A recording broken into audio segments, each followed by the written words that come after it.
debt servicing ran the risk of losing development gains due to the shocks inflicted by the pandemic and associated disruptions. I call upon global financial institutions and the international community to take urgent measures and release all existing financial instruments to provide much-needed additional liquidity and secure better fiscal space for developing countries like Kenya to enhance social investment, support climate change adaptation and mitigation, and address security needs and resolve development financing challenges. On behalf of Kenya, therefore, I join other leaders in calling upon the World Bank, the International Monetary Fund, and other multilateral lenders to extend pandemic-related debt relief to the worst-hit countries, especially those affected by the devastating combination of conflict, climate change, and COVID-19. Furthermore, I urge the G20 to extend and expand the scope of the common framework to suspend or reschedule debt repayments by middle-income countries during the pandemic recovery period.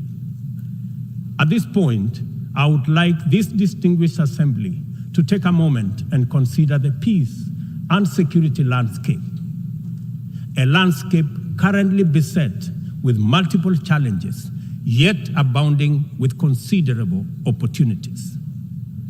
Our home region of East and Horn of Africa is in particular burdened by significant conflicts and challenges with implications for the region's development. We stand on the cusp of first opportunity for galvanizing confidence-building measures to generate and sustain momentum towards sustainable peace. In its role as an anchor state in the region, Kenya has sustained our investment in diplomatic efforts to find lasting peace in multiple situations within and beyond the region. Although some processes have yielded undeniable success, challenges remain. I therefore strongly reiterate our call for partnership towards confidence-building measures and urge more concerted efforts towards sustainable peace and stability. Kenya is currently serving in the United Nations Security Council. I am proud to confirm that our engagement over the last 2 years has prioritized regional peace and security, countering terrorism and violent extremism, peace support operations, climate and security as critical contributions to the collective efforts to build a safer, more prosperous and peaceful world. I am also proud to state that Kenya has continued to champion closer cooperation between regional mechanisms and the Security Council as an effective means to achieving international peace and security. Kenya continues to advocate the renewal of the Africa Union security architecture, which draws comparative strength from the highly productive complementarity between the United Nations, the Africa Union, and the regional economic communities. Working closely with the 2 elected African countries of the A3 in the UN Security Council, we are committed to finding a stronger Africa voice in the Council and achieving a consensus-driven, rules-based multilateral system. It is our manifest intention to see greater Pan-Africanization of the global agenda in order to make multilateralism work for the people of the world in their diversity. It is time for multilateralism to reflect the voice of farmers, represent the hopes of villagers, champion the aspirations of pastoralists, defend the rights of fisherfolk, express the dreams of traders, respect the wishes of workers, and indeed protect the welfare of all peoples of the global South. Let me express the strong collective conviction of my country that the relevance, legitimacy, and moral authority of the United Nations will forever remain deficient undermined by the absence of comprehensive reforms of the United Nations Security Council. We therefore remain firmly committed to reforming the Security Council to make it a more effective, representative, and democratic global institution. Given the magnitude and variety of challenges the world continues to confront, a more fit for purpose United Nations is urgently needed, one that possesses the legitimacy and efficacy in dealing with threats to international peace and security. A just and inclusive world order cannot be spearheaded by a United Nations Security Council that persistently and unjustly fails the inclusivity criterion. Similarly, threats to democracy will not be credibly resolved by an undemocratic and representative Security Council.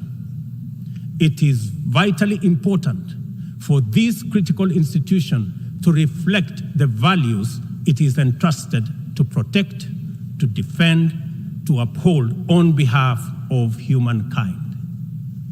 We welcome the call by President Biden this morning for the expansion of the membership of the Security Council as a significant step in the right direction, and we look forward to building consensus for the actualization of the same. The COVID-19 pandemic severely disrupted health systems, seriously challenging the implementation of programs that are vital for the realization of health-related sustainable development goals. To place us firmly back on track and accelerate our progress towards these SDGs targets, it is imperative for us to foster sustainable partnerships between governments, other state actors, the civil society, and the private sector. This modality of collective action is particularly vital for building resilient health systems whose importance in enabling us withstand future pandemics and other health crises can no longer be disputed. For this reason, Kenya will continue to strongly support the development of legally binding World Health Organization international instrument to anchor global solidarity and promote equity. The fact of the matter is that the COVID-19 pandemic exposed for all the world to see the severe deficit of these critical values in our present multilateral configuration. Global supply chains remained impervious to demands in the global south generally and Africa in particular. Unequal access to vaccines underscored this unjust and unequal situation with unforgettable clarity. Whenever human life, security, and welfare is in jeopardy, it is immoral to administer interventions through frameworks that are anchored on fundamental inequality.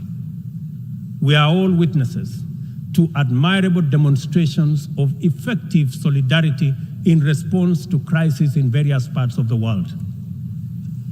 Our knowledge of the possibility of spontaneous yet resolute global solidarity reinforces the African exception as particularly repugnant. From genocides and civil conflict to famine and pandemics, the African continent is consistently left behind to bear the brunt of weak solidarity and disastrous failure of multilateralism. History indicates the last time Africa was the focal point of strong and effective multilateralism and multilateral consensus was during the Berlin Conference of 1884-1885, and the character of the ensuing interventions casts a long shadow to date. Not to put too fine a point to it, the failure of multilateralism during crises which relegate the people of Africa outside the cycle of moral consideration and normalizes humanitarian neglect and other casual injustices are failures of humanity. Nothing about Africa, and I say nothing about Africa or its people makes it acceptable for this type of failure to persist in this era.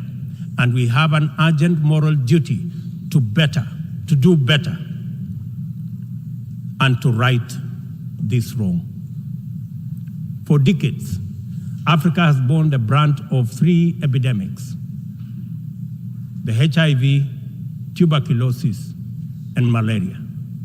I applaud innovative partnerships like the Global Fund for their progress in addressing the 3 menaces, and also welcome the ambitious targets set for the 7th replenishment cycle.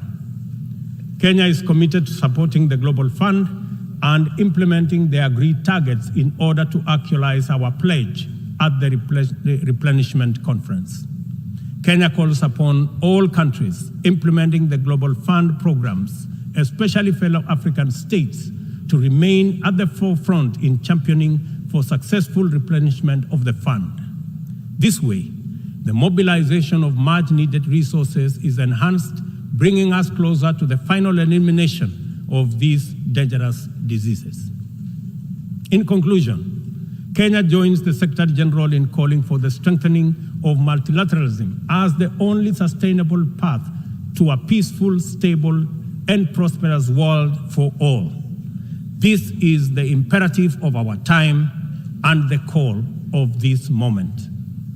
It is time to work on the trust deficit with stronger conviction that none of us is really safe until all of us are safe.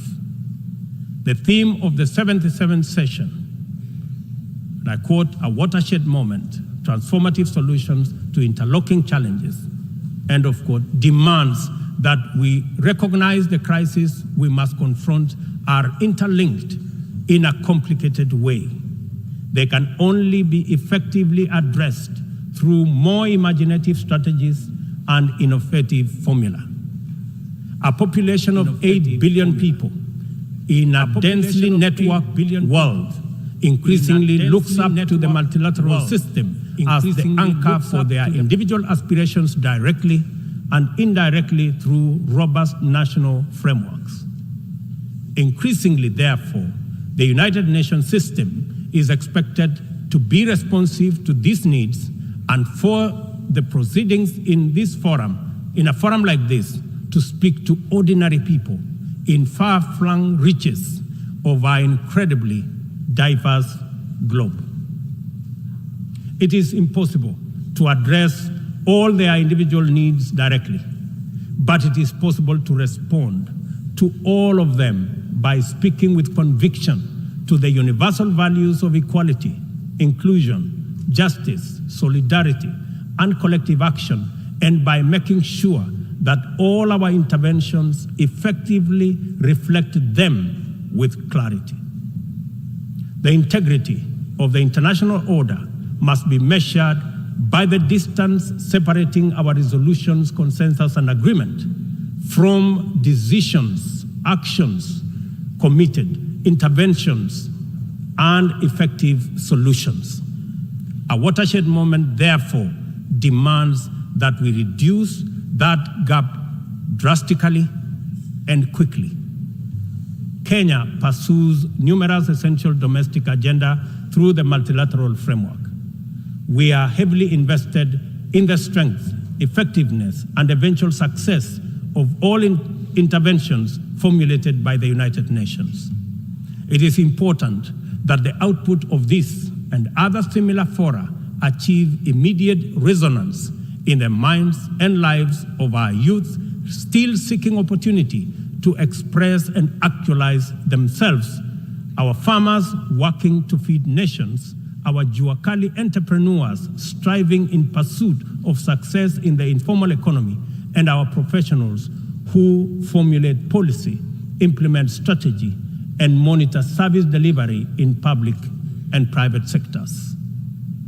Africa places immense value in the international community and the tremendous possibilities it can unlock through inclusive, sustainable, and effective action to transform the lives of our people and establish lasting peace, security, and shared prosperity. This watershed moment is our chance to turn the key and open this door of opportunity. We can make progress in addressing the triple global threats and liberate ourselves from the shame of past failures of multilateralism.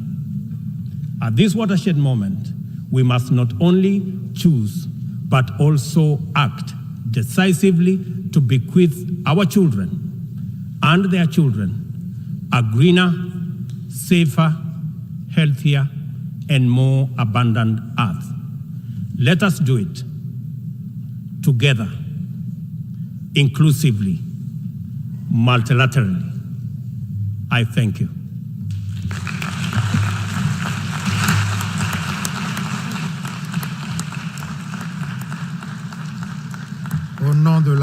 On behalf of the General Assembly, I wish to thank the President of the Republic of Kenya and Commander-in-Chief of the Defense Forces of the Republic of Kenya for his statement, and I request protocol to escort His Excellency.